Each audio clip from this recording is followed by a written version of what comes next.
KCP Group Mangaga leingaka pistok kidamak process hori. Lona tingkraba lalholop KCP gi tongan ba group Mangaga Manipur leingaka pistok tongnabagi process ngasidagi hore haina pressna phangba paw amana hairi. Paw asina makhatari badi Manipur da hojik thokliba kangluk ani gi irang asina Manipur thugaina bo honarakliba asigidamak Manipur kannabagidamak tongan ba KCP gi group Mangaga ngasidagi leingaka pis process ki thorang asi paikhatpa hokibani hairi. Makhatana su lehoriba KCP gi look khara amasu yaurba yai haina thajenari ngasi pistok kidamak process hokraba KCP gi group manga adudi KCP paikhomba KCP khoirangba KCP poirei meitei KCP lamnyanba khuman amadi KCP taibanganba group ni hairi aronba agency kharadagi phangba pawgi matung ina ngarang CCP da meeting tawraba matung kuki militant sing numit chigi numidang tronglawbi da thungkhrei tronglawbi sing asi losingani bom phajana puraga lai hairi confirm oiraba pawni ngasi landarakta badudi khangde kuki tronglawbi da pairaga leire haibasimadi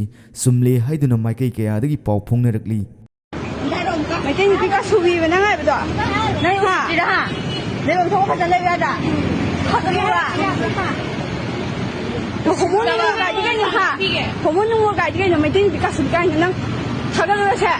ma to nang hai ka kha lu la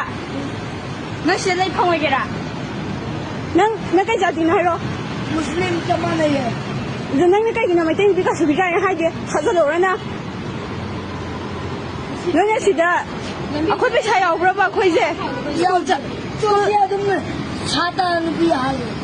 akhoi je school thadra na traba ko noi phol ra si chali myam ji da ya ha nang ko mathang da ek haram nang tau ga da mina leingak na numit tarani gi manungda positive response piraktrabadi CM bungalow mamangda suicide protest thagani malem thonga